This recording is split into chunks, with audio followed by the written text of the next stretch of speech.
Ya, halo pemirsa, apa kabar Anda hari ini? Langsung dari studio IDX Channel Jakarta, saya Prasetyo Wibowo kembali hadir dalam Market Review, program yang mengupas isu-isu penggerak ekonomi Indonesia. Live streaming kami bisa Anda saksikan juga di idxchannel.com. Dan pemirsa kembali kali ini membahas terkait dengan emiten yang baru saja melantai di Bursa Efek Indonesia, yakni PT Healthcare Medical Indonesia Tbk. Baik pemirsa, langsung saja kita mulai Market Review selengkapnya. Ya, pemirsa Bursa Efek Indonesia kembali kedatangan anggota baru dan kali ini PT Healthcare Medical Indonesia Tbk resmi meramaikan pasar modal Indonesia. Perusahaan melepas 312.500.000 saham baru atau setara dengan 20% dari modal ditempatkan dan disetor dengan penawaran Rp125 per saham. Bursa Efek Indonesia kembali kedatangan anggota baru. Kali ini PT Healthcare Medical Indonesia Tbk resmi meramaikan pasar modal Indonesia.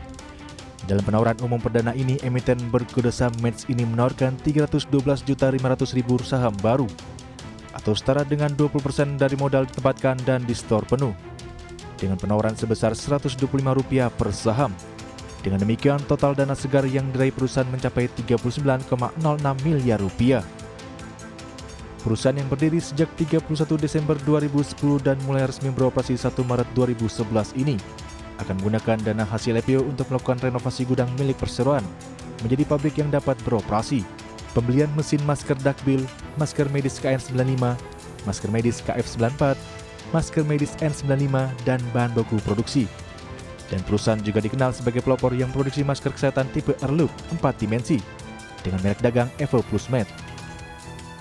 Direktur Utama PT Healthcare Medical Indonesia Tbk Budi Sanyoto menegaskan, dengan menjadi perusahaan tercatat di Bursa Efek Indonesia, hal ini merupakan langkah awal dari pengembangan bisnis untuk memajukan industri alat kesehatan di Indonesia. Sementara itu, sejak masa pandemi COVID-19, perusahaan yang telah mendapatkan sertifikat CPAKB dalam penerapan sistem manajemen mutu ini juga telah berkontribusi kepada pemerintah melalui BIN dan BNPB dalam rangka menekan kelangkaan masker kesehatan di Indonesia. Dan selain memproduksi masker, perseroan juga memproduksi penutup kepala atau topi operasi, buffon cap, dan mendistribusikan hand sanitizer. Dari Jakarta, Tim Liputan IDX Channel.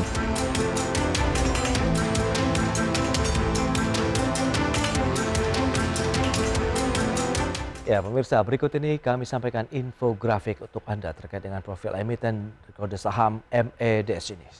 Ya, seperti yang bisa Anda saksikan di layar televisi Anda, PT Healthcare Medical Indonesia Tbk dengan kode emiten MEDS. Tadi sudah disampaikan, ada 312.500.000 saham yang dilepas ke publik atau sekitar 20% dari modal ditempatkan. Kemudian harga IPO yang ditawarkan Rp125 per saham, kemudian dana hasil IPO yang diraih Rp39,06 miliar. Dan selanjutnya, bagaimana dengan penggunaan dana hasil IPO? Bisa Anda saksikan kembali, ini adalah prosentasenya. Dari total Rp39 miliar, 8,56% digunakan untuk renovasi gudang perseroan. Kemudian 4,44% untuk pengembangan produk, 11,11% untuk pembelian mesin produksi, kemudian 2,82% untuk pembelian peralatan penunjang. Sementara sisanya sekitar 73,07% digunakan untuk modal kerja perseroan.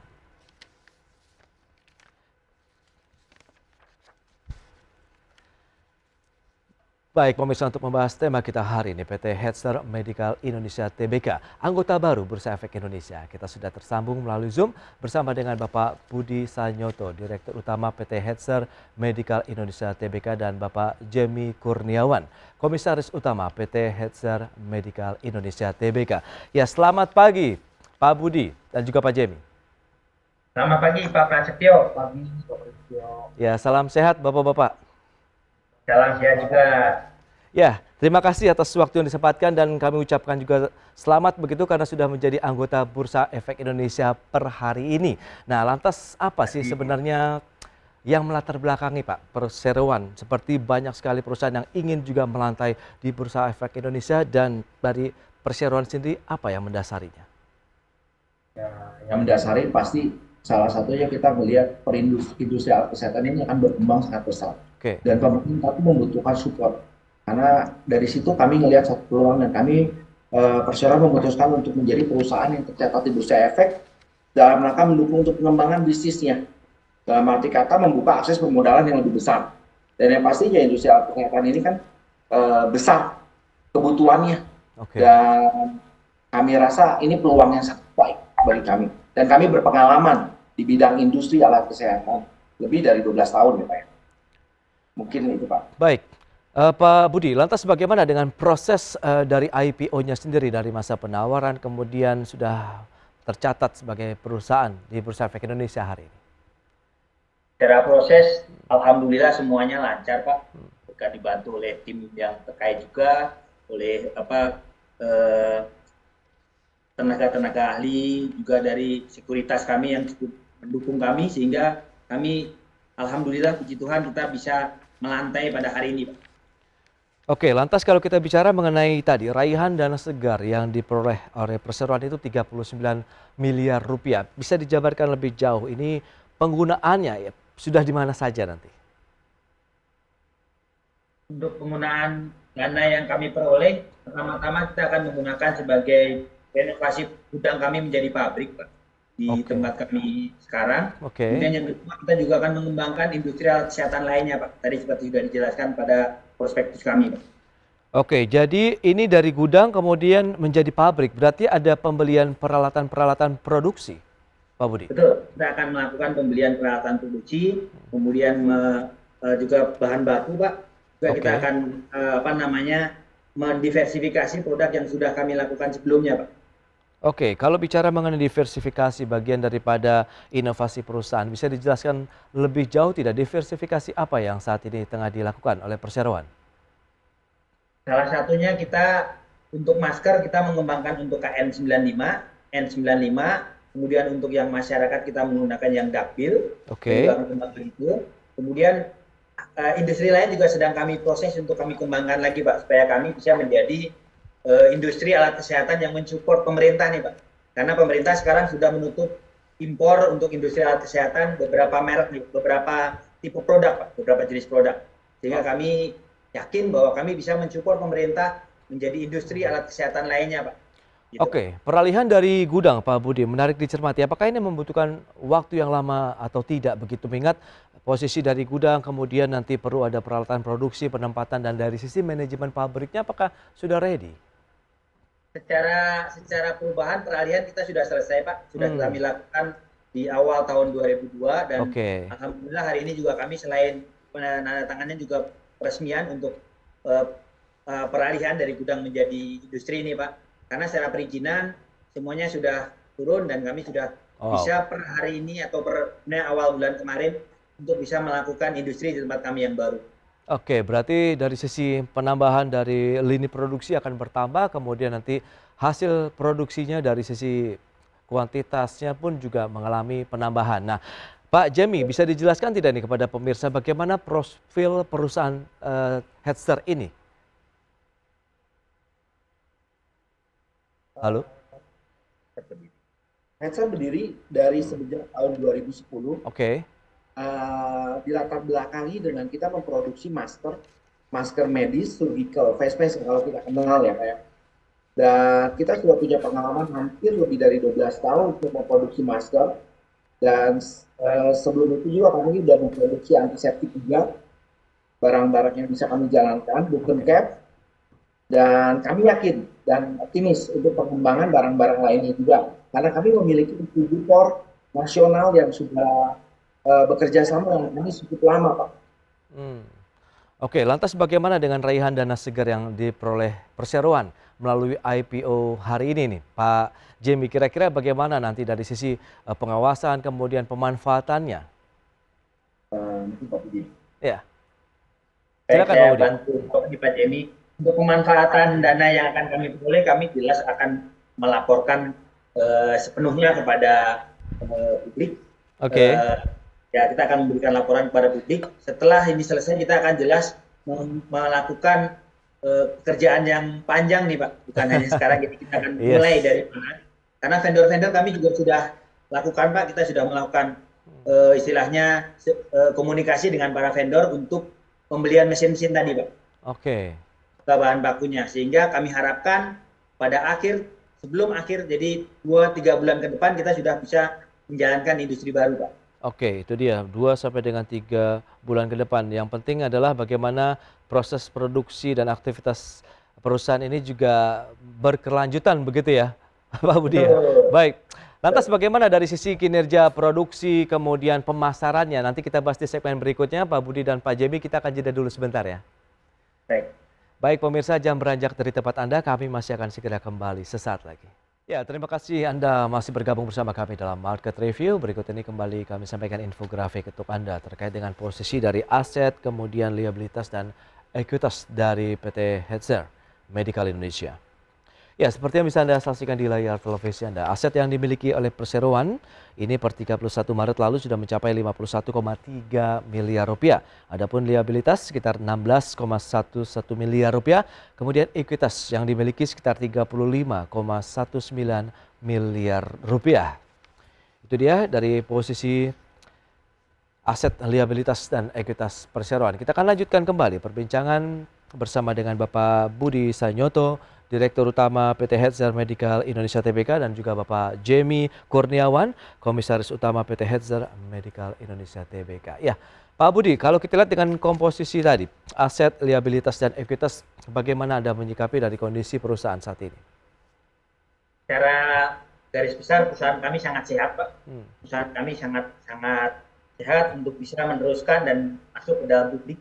Dan kami meyakinin bahwa dengan kita masuk ke dalam publik, kita bisa lebih mengembangkan kembali, Pak. Seperti yang dikata Pak Jim disampaikan bahwa kita masuk ke bursa saham untuk bisa mendapatkan percepatan pengembangan, Pak.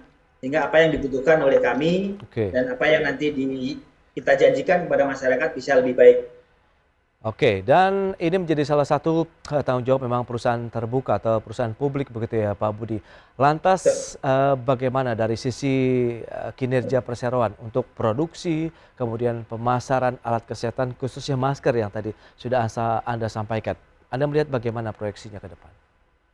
Proyeksi ke depan mungkin memang ada penurunan dari masa pandemi awal, Pak, tetapi ada pertumbuhan dibandingkan dengan 5 tahun sebelum pandemi. Karena apa? Karena ada kebiasaan baik yang sekarang dijalankan oleh masyarakat bahwa masker menjadi salah satu bahan utama yang memang dipakai kemana-mana, Pak. Kita mau keluar rumah udah pakai masker, kita mau kemana pasti hal yang tidak akan pernah dilupakan dalam schedule kita kalau pergi dari rumah pasti adalah masker. Sehingga kami yakin industri masker akan bisa diterima dan berkembang baik, Pak. Oke, lantas memang banyak industri masker yang tutup ya, Pak ya. Karena apa? Karena mereka tidak siap. Mereka tidak siap. Mereka hanya bisnis musiman, Pak. Sementara kami sudah menjalani masker ini dari jauh sebelum pandemi. Jadi kami yakin dengan support, dengan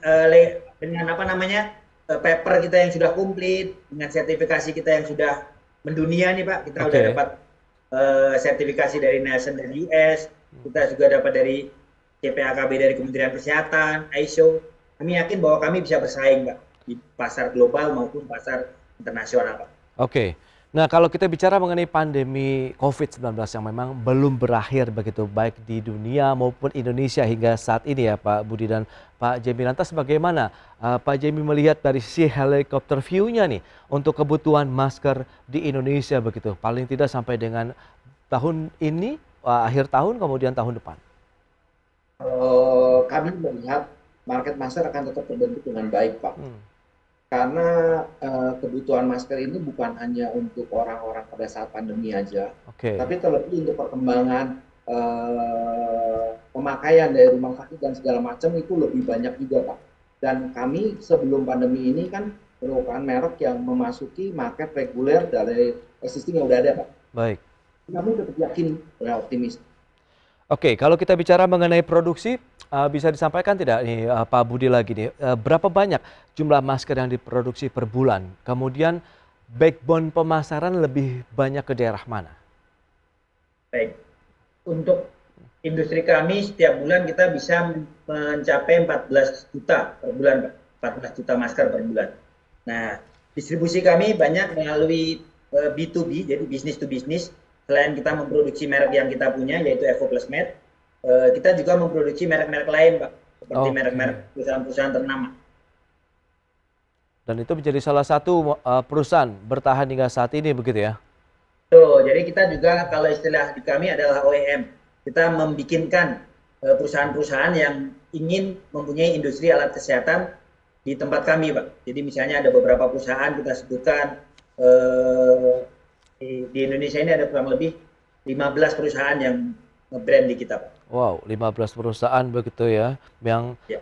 produksinya ini bergantung kepada perseroan begitu PT Healthcare Medical Betul, Indonesia. dengan merek dia memproduksi dengan merek-merek mereka, Pak. Misalnya Betul. Serenity, kemudian Medis, kemudian Stardek dan lain-lain. Oke, lantas bicara mengenai jenis masker yang diproduksi perseroan sendiri, kemudian yang tadi ada 15 perusahaan yang memang menggunakan produksinya dari tempat Anda, itu bagaimana Pak dari sisi jenis-jenis maskernya? Kita mempunyai beberapa jenis, Pak. Yang pertama adalah masker surgical face mask yang tipe lama yang bentuk kotak itu, Pak. Oke. Kemudian kita juga merupakan pelopor masker 4D pertama, Pak. Jadi masker itu yang dulu desainnya hanya kotak, sekarang kita menggunakan masker yang mempunyai tipe yang earlobe, Pak, yang 4D yang modelnya kayak kotak gitu. Oh, oke. Ya, dan masker kita sudah banyak digunakan oleh partner-partner kita seperti kayak kemarin PON, Pak. PON Papua itu menggunakan masker kita. Oke. Kemudian Olimpiade Tokyo juga menggunakan masker kita. SEA Games di Vietnam, kontingen kita dari Indonesia menggunakan masker merah putih yang kita produksi. Kemudian G20, Pak, yang terakhir sekarang ini G20 untuk di Bali ya. Iya. Kita menggunakan masker dari kita juga, Pak. Custom. Oke, oke. Berarti memang dari sisi produksi sudah nasional lah, begitu ya Pak Budi.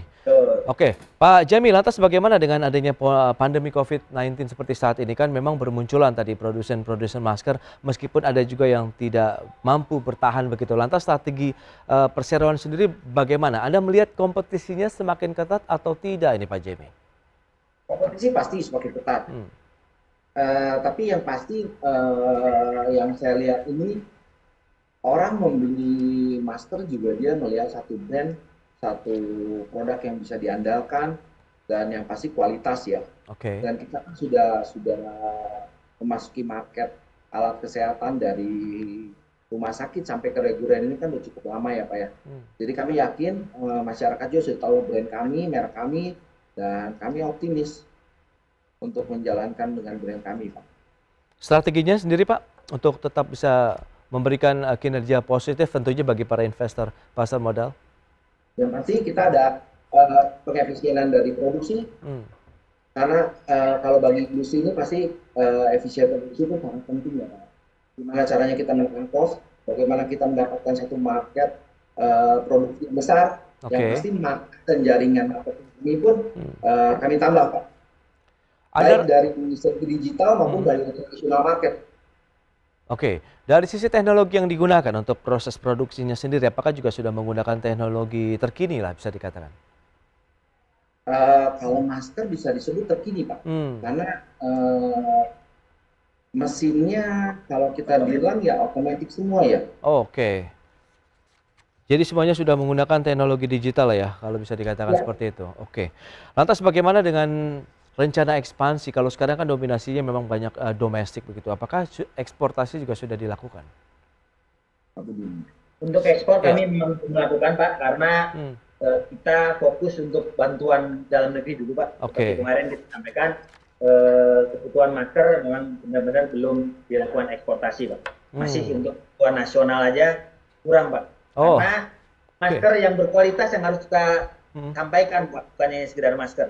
Jadi selain melindungi diri, safety, aman, kita juga memproduksi masker yang fancy ya istilahnya apa, mempunyai bentukan yang cantik, yang menarik gitu. Betul, karena itu jadi bagian lifestyle sekarang begitu ya penggunaannya.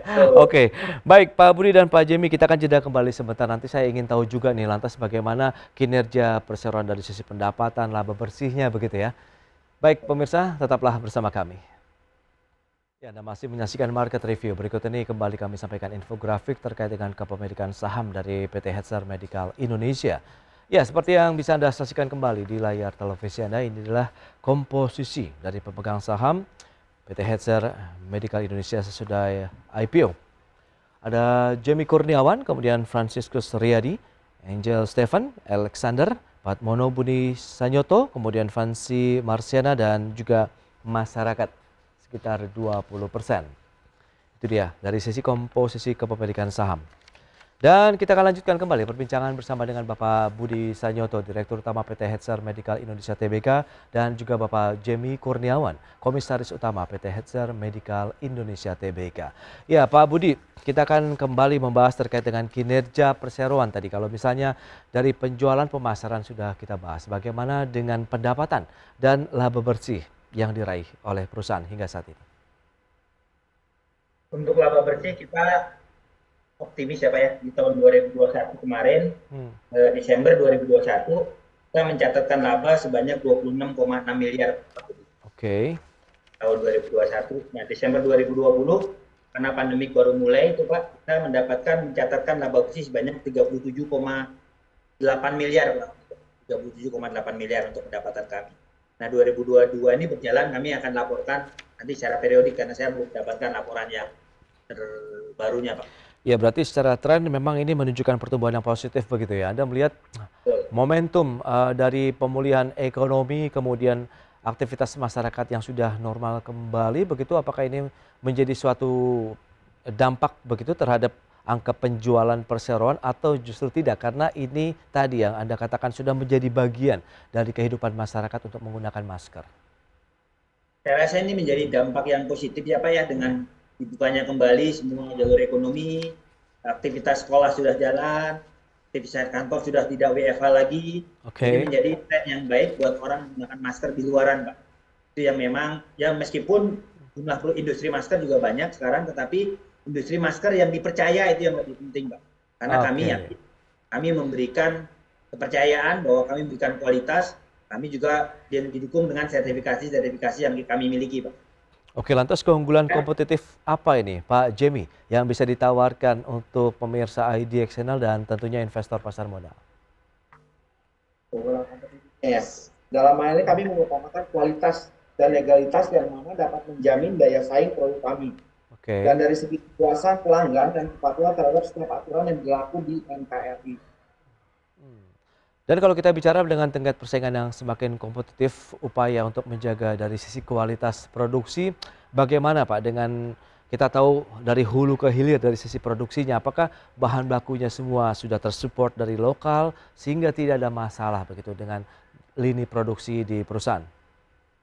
Untuk bahan baku kita semua menggunakan lokal Pak, tidak menggunakan impor, semua vendor kami lokal.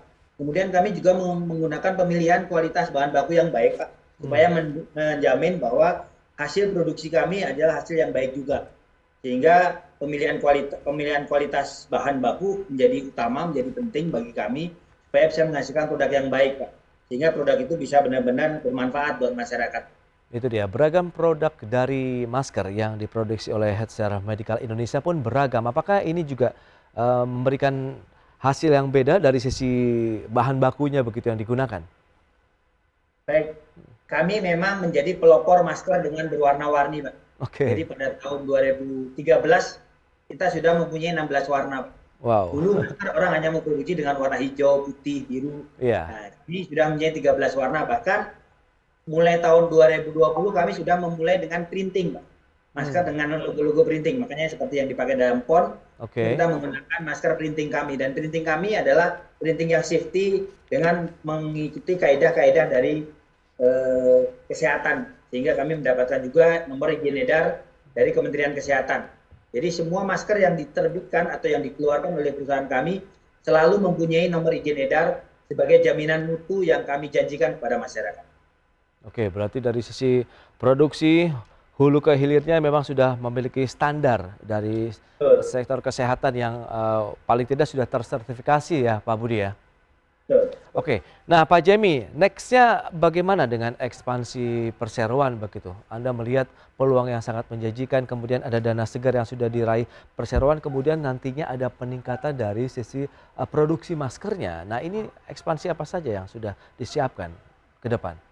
Ya, yang pasti kita akan ekspansi di barang alat-alat kesehatan karena kami berpengalaman di industri alat kesehatan. Dan seperti tadi saya bilang, peluangnya sangat besar karena negara kita juga kan sangat membutuhkan produksi dalam negeri. Yang pasti market tidak lama lagi lah, kami akan menambah pengembangan.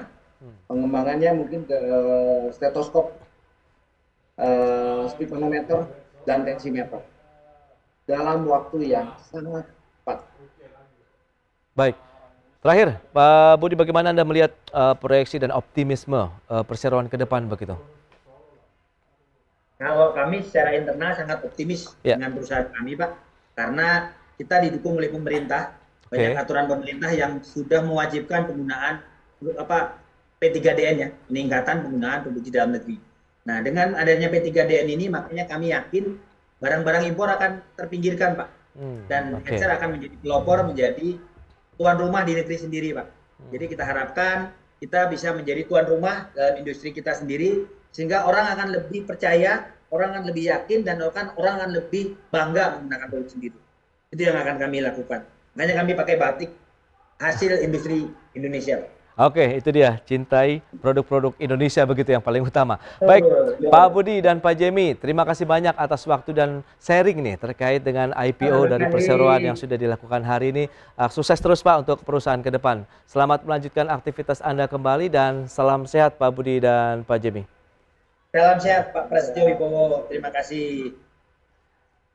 Baik pemirsa, jangan beranjak dari tempat Anda karena sesaat lagi kami masih akan kembali dengan tema menarik lainnya terkait dengan ditunda tarif baru masuk Pulau Komodo sebesar 3,75 juta rupiah.